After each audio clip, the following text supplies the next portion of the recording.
နော်လုံရင်ကြောင့်ဖြစ်လာတဲ့မိုးမှန်တက်ရောက်ပြီဆိုလို့ရှိရင်ကျွန်တော်တို့ကဘင်းကကွေးတယ်ပေါ့နော်အဲ့လိုကွေးတဲ့နေရာမှာအောက်ကိုညှစ်ကြပြီးကွေးတာရှိမယ်အပေါ်ကိုခုံးပြီးကွေးတာရှိမယ်ပေါ့နော်ဆိုတော့အောက်ကိုညှစ်ကြပြီးကွေးတာကကျွန်တော်တို့ positive movement ကြောင့်အပေါ်ခုံးပြီးကွေးတာ negative movement ကြောင့်ပေါ့နော်ဆိုတော့ movement ပေါ့နော်ဆိုတော့အဲ့ဒီလိုမျိုးကျွန်တော်တို့ movement ဝင်ရင်ကွေးတယ်ပေါ့ဗျာနော်ဒါကွေးနေရင် movement ဝင်ရင် movement ဝင်နေလို့ပဲပေါ့နော်တနည်းအားဖြင့်ဒီလိုပြောလို့ရတယ်နော်ဆိုတော့အဲ့ဒီမှာကျွန်တော်တို့ဒီမှာအခွက်ပတ်မျက်နှာပြင်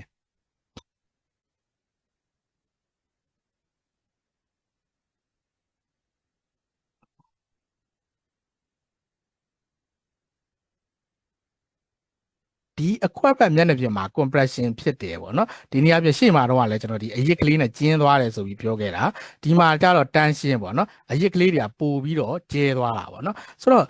ကြည့်လိုက်မယ်နော်အဲ့ဒီ neutral axis ကြောင်းကိုကျွန်တော်တေချာပြောခဲ့မိလားမသိဘူးဒီမှာတော့လေ neutral axis ဆိုတာကြီးဘယ်လိုဖြစ်လာတယ် strap load depth ဆိုတဲ့ဒီ equation ကြီးတွေဒီ flexion equation ကြီးတွေဘယ်လိုဖြစ်လာတယ်ဆိုတဲ့formula derivation ကြီးတွေပေါ့နော်အဲ့ဒါကြီးတွေတော့မပြောတော့เนาะသူ့ရဲ့ကျွန်တော်တို့ behavior နဲ့သူ့ရဲ့ theory လေးကိုပဲပြောလိုက်မယ်เนาะ formula derivation ကြီးတွေပြောရတာရှိလဲရှိပါတယ်เนาะဆိုတော့အဲ့မှာကျွန်တော်တို့ကဒီမှာကြည့်လိုက်ရင်ကျွန်တော်တို့ဒီ compression ကြောင့်ဒီမှာဒီအရစ်ကလေးနှစ်ခုကိုပဲကြည့်လိုက်เนาะ compression ကြောင့်ဒီဘက်မှာကျွန်တော်တို့ကျင်းသွားတယ်ငကိုရှိနေပြီးသားအစိတ်အကျဲဒီလိုမျိုးအပေါ်အောက်ညီတဲ့တန်းနေရနေပြီးတော့ဒီမှာကျတော့အခွက်ပတ်မျက်နှာပြင်မှာ compression ကြောင့်ကျင်းသွားတယ်အခုံးပတ်မျက်နှာပြင်မှာ tension ကြောင့်ကျဲလာတယ်နော်ဒီအရစ်ကလေးရဲ့ငကိုအစိတ်အကျဲလေးอ่ะဆိုတော့ဒီကနေပြီးတော့တဖြည်းနဲ့ကျင်းတဲ့စီကိုရောက်သွားတယ်နော်တဖြည်းဒီကနေကျဲပြီးတော့အပေါ်ရောက်လေတဖြည်းနဲ့ကျင်းသွားတယ်ပြန်ကျင်းတဲ့ဘက်ကိုဒီလိုရောက်သွားတယ်ပေါ့နော်ဆိုတော့ကျွန်တော်တို့ကအဲ့ဒီလိုမျိုးဒီဘက်မှာကျဲနေရနေတဖြည်းဒီကိုကျင်းသွားတယ်ဆိုလို့ရှိရဲ့နော်ငကိုအနေအထားအတိုင်းရှိနေရမယ်နေရာတစ်ခုတော့ရှိရမယ်ဒီ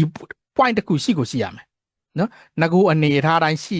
ရမယ်ဆိုလိုတာကငကိုကဒီမှာကျွန်တော်တို့က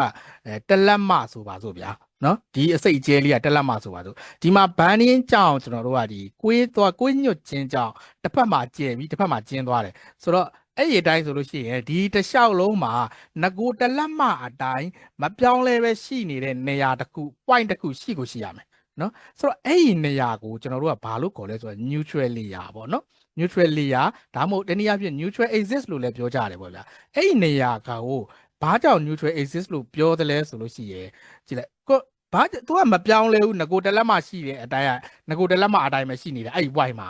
ဆိုတော့ဘာလို့လဲဆိုလို့ရှိရင်အဲ့ဒါ compression ကိုလည်းမခံရနော်ဒီကွင်းညွတ်ခြင်းကြောင့်ဖြစ်လာတယ် compression ကိုလည်းမခံရ tension ကိုလည်းမခံရလို့ဒါသူကအဲ့ဒီအတိုင်းရှိနေတာနော်အဲ့ဒီ point လေးကတော့ရှိရမယ်လေအဲ့ဒီ point လေးကဒီတိုင်းကျွန်တော်ကျင်းသွားဆိုရင်နော်ဆိုတော့အဲ့ဒါကြောင့်မလို့သူ့ကိုဂျားနေအလွာ neutral layer လို့ပြောတာနော်အဲ့ဒီ neutral layer ရဲ့အပေါ်ဘက်က compression ပဲ neutral layer ရဲ့အောက်ဘက်က tension ပဲနော်neutral layer ဆိုတဲ့သဘောကိုအဲ့လိုပြောတာပေါ့နော်အဲ့ဒါကိုဆိုလိုချင်တာပေါ့နော်ဆိုတော့ဘလောက်ကွေးညွတ်သွားတယ်လဲဆိုတော့ movement ပေါ်မူတည်သေးတယ် neutral layer ရဲ့ location အဲ့ဒီ neutral axis ရဲ့ location ကဘလောက်ကွေးသွားတယ်လဲဆိုတဲ့ပေါ်ကိုလည်းကျွန်တော်တို့မူတည်သေးတယ်ဆိုတော့သူ့ကိုပြန်ပြီးတော့တွက်ပြီးရှာလို့ရတဲ့နည်းတွေတော့ရှိတာပေါ့နော်ဒီထက်ကနေထွက်လာမယ်နော်ဆိုတော့အဲ့ဒီမှာ